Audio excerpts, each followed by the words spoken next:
तो मैं साइड पे भी रुक गया हूँ। ये ट्रक के नीचे एक बेचारा इंसान पड़ा हुआ है और इसकी हालत काफ़ी ज़्यादा ख़राब है। अस्सलाम वालेकुम। आज का वीडियो कुछ रोड सेफ्टी और कुछ सेफ्टी प्रिकॉशन से रिलेटेड है। पहले मैं आपको ये बताता चलूँ कि कुछ दिन से मैंने पैदल चलना स्टार्ट किया है और स्पेसिफ़िकली रोड साइड पर मुझे जब चलता हूँ, पैदल चलता हूँ, तो काफ़ी कुछ चीज़ें देखने का, मुशाहिदा करने का मौका मिलता है। मैं पिछले 2-4 दिन से स्पेसिफ़िकली इस्लामाबाद हाईवे के जहाँ पर कंस्ट्रक्शन हो रही है उसके साथ साथ से चलता हुआ एक पॉइंट तक पहुँचता हूँ और अपने एक दोस्त हैं उनको कहता हूँ कि मुझे वहाँ से पिक कर लें।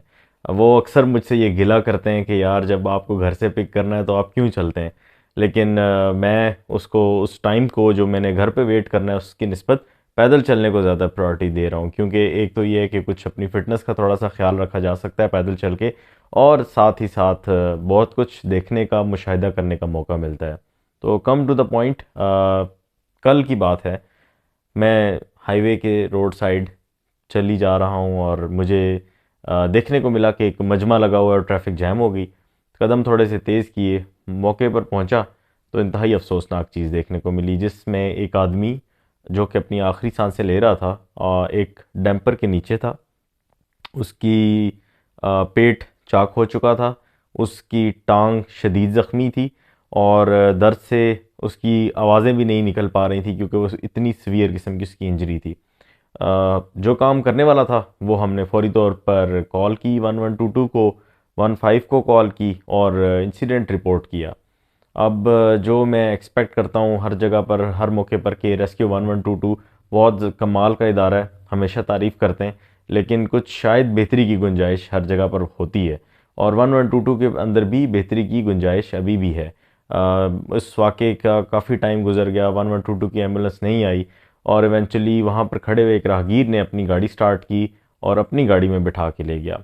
तो मैं वो तमाम मंज़र देख रहा था और मेरे जहन में ये क्वेश्चन भी आ रहा था कि जो बंदा लेके जा रहा है, अगर ये हॉस्पिटल पहुंचे और पुलिस वाले इससे कहें कि ये तुमने इसको इंजर किया या तुमने इसको मारा है, तो वो क्या जवाब देता। क्योंकि उससे कुछ दिन पहले अगेन रोड साइड चलते हुए मुझे एक ऐसा ख़तरनाक किस्म का एक्सीडेंट, वो भी मेरी आंखों के सामने हुआ, जिसमें एक लड़का रॉन्ग साइड से आ रहा था बाइक के ऊपर और उसने एक गाड़ी से टकराया।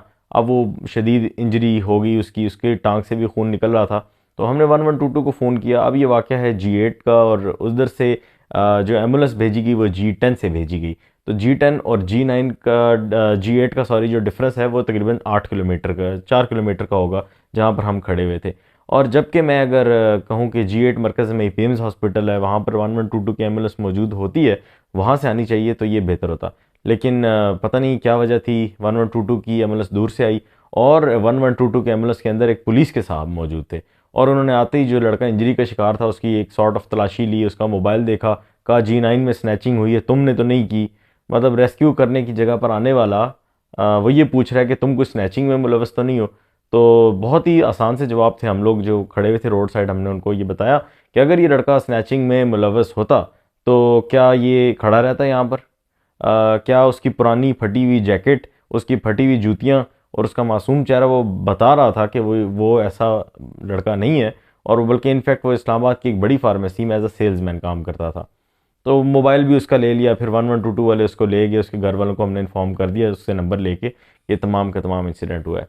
तो रोड साइड जब भी चलें, मैं ये कहूँगा जहाँ पर कंस्ट्रक्शन वर्क हो रहा है, चाहे आप पैदल हैं, चाहे आप बाइक चला रहे हैं या चाहे आप गाड़ी चला रहे हैं, और ऐसी कंस्ट्रक्शन एरिया में जहाँ पर हैवी ट्रैफिक है, वहाँ पर आपको बहुत ज़्यादा विजिलेंट और आपको एक्टिवली इन्वायरमेंट को जज करने की ज़रूरत है और अपनी सेफ्टी प्रिकॉशंस भी आपने लेनी है। ये वाक़या खाली जो मैंने देखा, जिस तरह से वो डैम्पर का हादसा मैंने आपको बताया, ये कोई पहला हादसा नहीं है। इस तरह के हादसात हर उस रोड या उस कंस्ट्रक्शन प्रोजेक्ट के इर्द गिर्द होते हैं जो कि हमारे मुल्क के अंदर हो रहे होते हैं, क्योंकि हम सेफ्टी प्रिकॉशंस का ख्याल नहीं रखा जाता।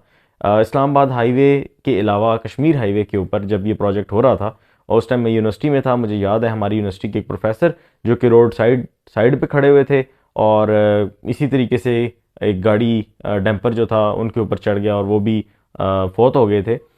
इसी तरीके से मैं कॉलेज में था तो ज़ीरो पॉइंट के ऊपर मेरे क्लास फेलोज थे एकेडमी के, उनके साथ हादसा हुआ और वो दोनों भाई अल्लाह को प्यारे हो गए। तो ये इतने सारे हादसात हर रोड के साथ, हर फ्लाईओवर के साथ जुड़े हुए हैं। मैं समझने से ये बात कासिर हूँ कि सेफ्टी प्रिकॉशंस क्यों नहीं की जाती। कोई इनसे पूछने वाला नहीं है, जान इतनी सस्ती हो चुकी हुई है कि किसी को इसकी कदर नहीं है।